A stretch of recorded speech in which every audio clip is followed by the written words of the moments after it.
आप देख रहे हैं अब तक की 20 बड़ी खबरें। प्रश्न के लिए आखिर तक जरूर बने रहें। अन्ना हजारे 30 जनवरी को फिर से करेंगे भूख हड़ताल, सियासी दलों को आंदोलन से दूर रहने के लिए कहा। समाजसेवी अन्ना हजारे एक बार फिर से अनशन करने जा रहे हैं। अन्ना इस बार आंदोलन दिल्ली में नहीं बल्कि अपने गांव रालेगण सिद्धि में अनशन करेंगे।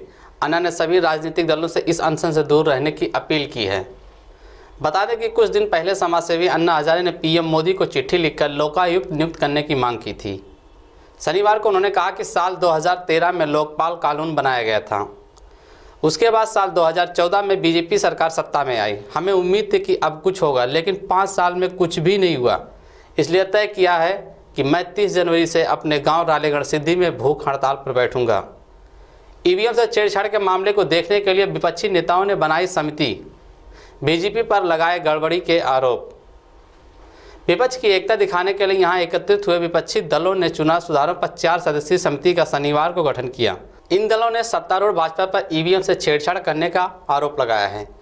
तृणमूल कांग्रेस अध्यक्ष ममता बनर्जी ने कहा कि ईवीएम की कार्यप्रणाली के मूल्यांकन और किसी भी तरह की गड़बड़ी को रोकने के उपाय ढूंढने के अलावा यह समिति लोकसभा चुनाव से पहले चुनाव आयोग को चुनाव सुधारों के बारे में सुझाव देगी और वीवीपैट के व्यापक इस्तेमाल के लिए दबाव बनाएगी।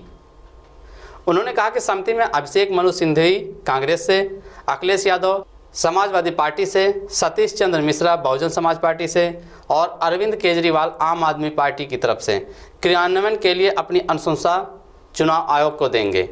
नेशनल कॉन्फ्रेंस के अध्यक्ष फारूक अब्दुल्ला ने रैली को संबोधित करते हुए ईवीएम को चोर मशीन बताया। उन्होंने कहा, ईवीएम चोर मशीन है, ईमानदारी से कहें तो ऐसा है, इसका इस्तेमाल खत्म किया जाना चाहिए। कहीं भी दुनिया में इस मशीन का इस्तेमाल नहीं हो रहा है। शिवपाल यादव का बड़ा बयान, जो बेटा बाप को धोखा दे सकता है उसका कोई भरोसा नहीं। प्रगतिशील समाजवादी पार्टी के राष्ट्रीय अध्यक्ष शिवपाल सिंह यादव ने बलिया में कहा कि सपा और बसपा का गठबंधन बेमेल है। जिस बेटे को पिता ने जमीन से आसमान तक पहुंचाया वही धोखेबाज हो गया। ऐसे लोग आपके क्या होंगे? ऐसे लोगों का कोई भरोसा नहीं है, कभी भी किसी को धोखा दे सकते हैं। उन्होंने कहा कि ऐसे लोग सपा को बर्बाद कर देंगे। हमने कभी सोचा नहीं था कि सपा से अलग होऊंगा, लेकिन हमें मजबूर किया गया, तब जाकर नई पार्टी बनाई। उन्होंने कहा कि बिना प्रगतिशील समाजवादी पार्टी के दिल्ली में कोई सरकार नहीं बना पाएगा। केंद्रीय मंत्री नितिन गडकरी बोले, अगले साल मार्च तक गंगा 100% साफ हो जाएगी।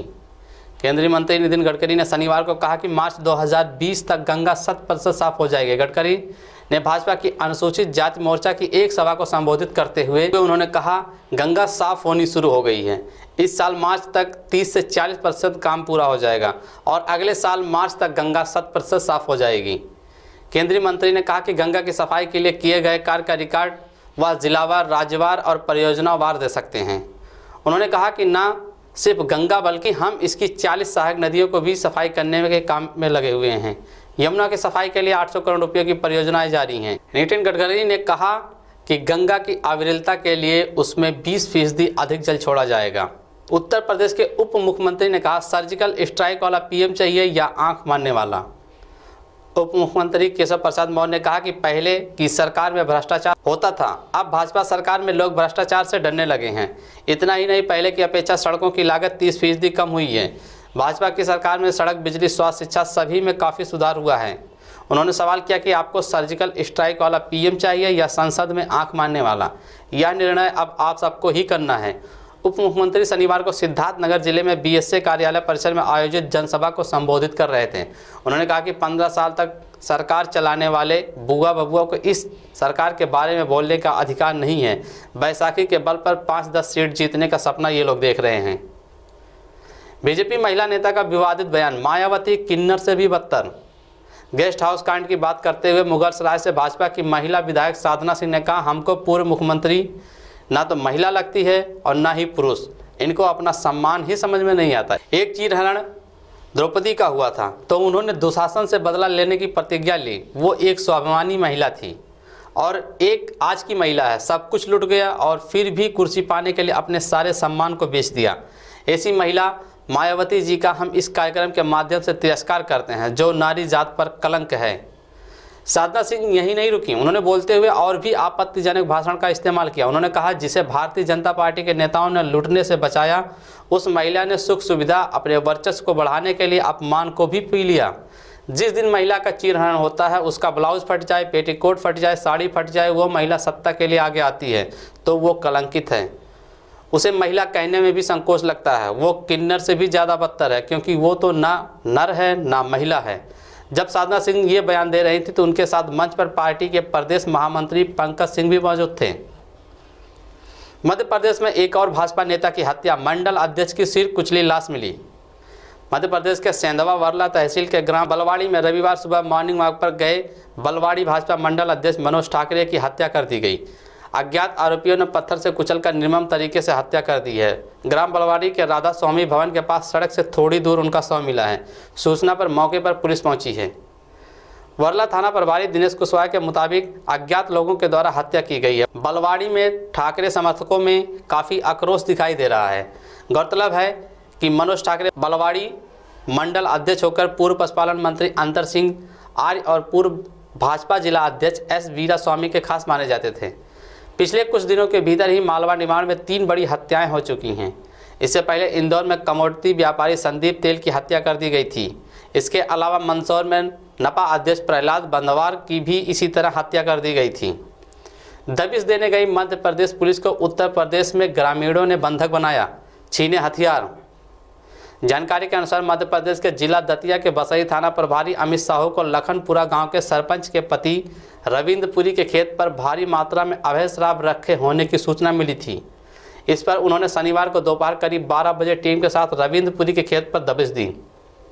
पुलिस ने वहां से शराब बरामद की। इस मामले में कार्रवाई हो ही रही थी, तभी गाँव के कई लोग इकट्ठा हो गए। ग्रामीणों ने पुलिस कार्रवाई का विरोध करते हुए पुलिस पर ईंट पत्थर से हमला कर दिया। बचाव में पुलिस ने गोली चलाई, इससे भगदड़ मच गई। एक गोली सरपंच के जेठ बलराम को लग गई। यह देखकर गांव के लोगों में रोष फैल गया। उन्होंने इकट्ठा होकर पुलिसकर्मियों की जमकर पिटाई शुरू कर दी। उनको दौड़ा दौड़ा कर पीटा, राइफलें भी छीन ली, वर्दी भी फाड़ दी। इतना ही नहीं, ग्रामीणों ने पुलिसकर्मियों को भी बंधक बना लिया। कुंभ मेले में तीसरी बार लगी भीषण आग। कुंभ मेले का आगाज हुआ अभी 5 ही दिन हुए हैं और इस बीच मेले में आग लगने की तीसरी घटना सामने आ गई है। यह आग मेला क्षेत्र के सेक्टर 13 में शॉर्ट सर्किट से लग गई। आग की चपेट में आने से प्रयागवाल सभा के सभी पंडाल जलकर राख हो गए। घटना की सूचना पर मौके पर पहुंची फायर ब्रिगेड की 3 गाड़ियों ने बेहद तेजी के साथ आग पर काबू किया, जिससे दूसरे सिरों में आग नहीं फैल सकी। घटना में किसी के हताहत होने की खबर नहीं है। आपको बता दें कि इस आगजनी की घटना से पहले भी कुंभ मेले में 2 बार ऐसे ही घटनाएं हो चुकी हैं। उत्तर प्रदेश के शामली में गन्ना किसानों का हल्ला बोल।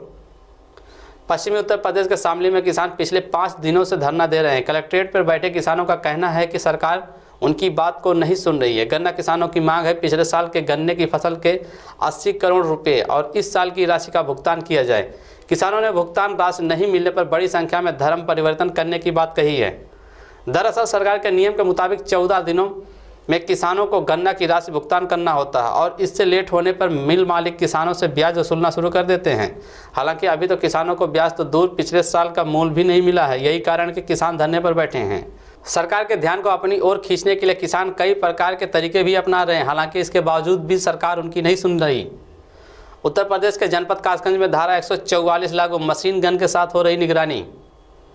उत्तर प्रदेश के कासगंज में पिछले साल गणतंत्र दिवस की दिन हुई हिंसा और उसके बाद भड़के दंगों के मद्देनजर प्रशासन इस बार पूरी तरह मुस्तैद है। जिला प्रशासन ने इलाके में धारा 144 लागू कर दी है और किसी भी तरह की रैली के आयोजन की अनुमति नहीं दी गई है। पुलिस ने फ्लैग मार्च रिहर्सल के साथ ही किसी भी तरह की अप्रिय स्थिति से निपटने के लिए छतों पर लाइट मशीन गन लगा दिए हैं। अधिकारियों ने जानकारी देते हुए बताया कि पूरे जिले को 2 जोन में बांट दिया गया है। कोलकाता से विपक्ष ने फूका मोदी सरकार के खिलाफ बिगुल। कई मायनों में रही यह महारैली ऐतिहासिक।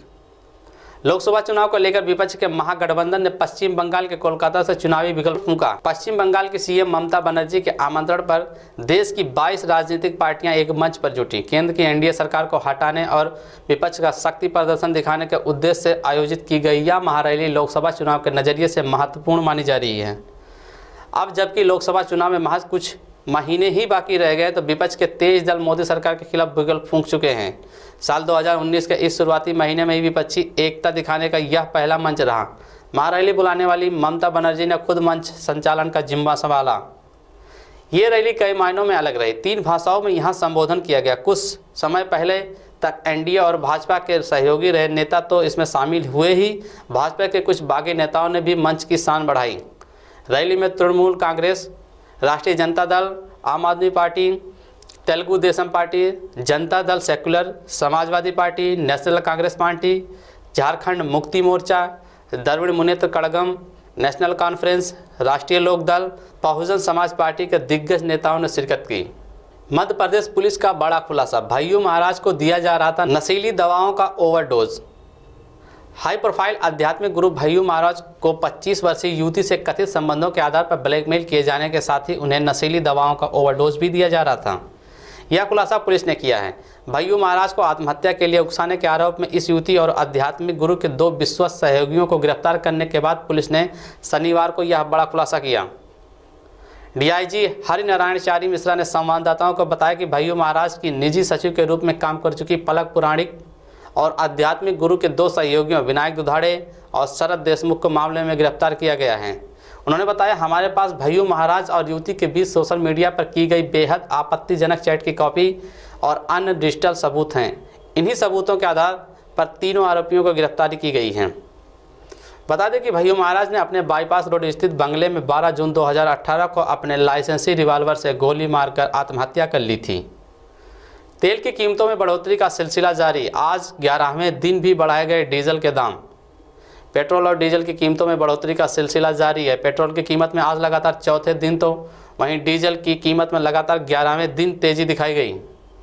इस बढ़ोतरी की वजह से लोगों को जेब ढीली करनी पड़ रही है। तेल कंपनियों ने आज नई दिल्ली में पेट्रोल पर 23 और डीजल पर 29 पैसे की बढ़ोतरी की। इसके साथ ही 1 लीटर पेट्रोल की कीमत 70 रुपये 95 पैसे प्रति लीटर और डीजल की कीमत 65 रुपये 45 पैसे प्रति लीटर की दर से पहुंच गई है। मुंबई की बात करें तो आज यहां पेट्रोल 76 रुपये 58 पैसे और डीजल 68 रुपये 53 पैसे प्रति लीटर की दर से बिक रहा है। ओवैसी ने कहा, कश्मीर भारत का अभिन्न अंग, दखल देना बंद करे पाकिस्तान। एआई मीम प्रमुख असदुद्दीन ओवैसी ने कहा कि पाकिस्तान कश्मीर के मामलों में दखल देना बंद करे। उन्होंने यह भी कहा कि कश्मीर भारत का अभिन्न हिस्सा है और बना रहेगा। पाकिस्तान को कश्मीर मामलों में दखलंदाजी बंद करना चाहिए। हैदराबाद के सांसद ने कहा कि केंद्र में चाहे वह कांग्रेस हो या भाजपा, कश्मीर घाटी में हालात सामान्य करने के लिए उनके पास कोई नीति दूरदृष्टि नहीं रही है। उन्होंने कहा कि मुझे लगता है कि कश्मीर पर नीति में कंटिन्यूटी रहनी चाहिए, लेकिन दुर्भाग्य से उसका अभाव है। ओवैसी ने एक रिपोर्ट का हवाला देते हुए कहा कि केंद्र सरकार कश्मीरी पंडितों के लिए कुछ नहीं कर रही है। उन्होंने कहा कि कश्मीर समस्या का हल जेम्स बॉन्ड या रैम्बो शैली में नहीं होना चाहिए। पश्चिमी विक्षोभ के कारण उत्तर भारत में तूफान की आशंका। उत्तर भारत के पहाड़ी क्षेत्रों में पश्चिमी विक्षोभ सक्रिय हो गया है। ऐसे में कल ऊंचाई वाले इलाकों में भारी बर्फबारी शुरू हो सकती है। पश्चिमी विक्षोभ के कारण उत्तर भारत के कुछ हिस्सों में हल्के चक्रवाती तूफान भी आ सकता है। भारतीय मौसम विज्ञान विभाग ने जम्मू कश्मीर और हिमाचल प्रदेश में अगले कुछ दिनों में वर्षा और बर्फबारी की चेतावनी जारी की है। मौसम विभाग के अनुसार जम्मू कश्मीर के अधिकतर हिस्सों में 20 से 22 जनवरी के बीच बारिश अथवा बर्फबारी होगी। वहीं हिमाचल प्रदेश में 21 और 22 जनवरी के बीच अधिकतर स्थानों पर वर्षा होने अथवा बर्फबारी होने और दूर दराज के इलाकों में भारी बारिश होने का पूर्वानुमान व्यक्त किया गया है। दिल्ली में हवा की गुणवत्ता बेहद खराब, कोहरे की वजह से कई ट्रेनें लेट। राजधानी दिल्ली में आज सुबह हवा की गुणवत्ता बेहद खराब दर्ज की गई। अगले कुछ दिनों में हवा की गुणवत्ता और खराब होने की उम्मीद है। सिस्टम ऑफ एयर क्वालिटी और weather forecasting and research data के मुताबिक दिल्ली की हवा का गुणवत्ता में प्रोमिनेंट पॉल्यूटेंट पार्टिकुलर मैटर 369 पर 10 थी, जो बहुत खराब माना जाता है। वहीं कोहरे की वजह से दिल्ली आने वाली 20 ट्रेनें भी देरी से चल रही हैं। एयर क्वालिटी इंडेक्स रेंज की बात करें तो 51 से 100 के बीच संतोषजनक माना जाता है। 101 और 200 के बीच वायु को गुणवत्ता सूचकांक मध्यम श्रेणी में है। 201 और 300 के बीच खराब श्रेणी और 301 और 400 के बीच बहुत खराब, जबकि 401 और 500 के बीच का वायु गुणवत्ता सूचकांक अत्यंत गंभीर श्रेणी में माना जाता है। हाशिम अमला ने तोड़ा विराट कोहली का रिकॉर्ड, सबसे कम पारियों में जड़े 27 शतक। दक्षिण अफ्रीकी बल्लेबाज हाशिम अमला लंबे समय बाद वनडे इंटरनेशनल क्रिकेट में शतक लगाने में कामयाब रहे। 36 साल के होने जा रहे अमला ने पाकिस्तान के खिलाफ पोर्ट एलिजाबेथ में 108 रनों की नाबाद पारी खेली। हालांकि उनका यह शतक साउथ अफ्रीका के काम नहीं आया और उसने 5 मैचों की सीरीज़ का पहला वनडे गंवा दिया। उधर आंकड़ों की बात करें तो अमला ने सबसे कम पारियों में 27 वनडे शतक जड़ने का रिकॉर्ड अपने नाम कर लिया। हाशिम अमला ने वनडे इंटरनेशनल की 167 पारियों में अपने 27 शतक पूरे किए। उन्होंने विराट कोहली को पीछे छोड़ा, जिन्होंने 169 पारियों में इतने शतक जड़े थे। मजे की बात यह है कि सबसे तेज 26 शतक जमाने का रिकॉर्ड भी अमला के ही नाम है। ईंधन चुराने की कोशिश ने ली 66 लोगों की जान, 76 घायल। मैक्सिको के हिडाल्गो राज्य में तेल पाइपलाइन में हुए भीषण विस्फोटक में कम से कम 66 लोगों की मौत हो गई। शुक्रवार रात हुए इस हादसे में 76 लोग बुरी तरह जख्मी हो गए हैं। प्रत्यक्षदर्शियों के अनुसार विस्फोट उस समय हुआ जब पाइपलाइन को तोड़ने के बाद स्थानीय लोग केन और बाल्टी में तेल इकट्ठा कर रहे थे। फॉरेंसिक विशेषज्ञ शनिवार को घटनास्थल पर पहुंचे और शवों के बीच से नमूने उठाए। हिडाल्गो राज्य के गवर्नर ओमार फयाद ने बताया 66 लोगों के मरने और 76 के घायल होने की जानकारी मिली है। 8 दिवसीय दौरे पर आज भारत आए मॉरिशस के प्रधानमंत्री प्रविंद कुमार। मॉरिशस के प्रधानमंत्री प्रविंद कुमार जगन्नाथ 8 दिवसीय दौरे पर आज सुबह भारत पहुंच चुके हैं। इस दौरान वह भारत के शीर्ष नेतृत्व के साथ बातचीत करेंगे और वाराणसी में प्रवासी भारतीय दिवस में शामिल होंगे। प्रविंद कुमार देश की राजधानी में एक दिन रहने के बाद वह सोमवार को वाराणसी के लिए रवाना हो जाएंगे। वह प्रधानमंत्री नरेंद्र मोदी के साथ मंगलवार को प्रवासी भारतीय दिवस के उद्घाटन सत्र में हिस्सा लेंगे। आज का प्रश्न है, कासगंज में धारा 144 क्यों लगा है? प्रश्न एक बार फिर से सुन लीजिए, कासगंज में धारा 144 क्यों लगा है? आप अपने उत्तर नीचे लिखे गए ईमेल आईडी पर भेज सकते हैं। अगले प्रश्न के लिए बने रहिए हमसे, सब्सक्राइब करें, शेयर करें और लाइक करें। धन्यवाद।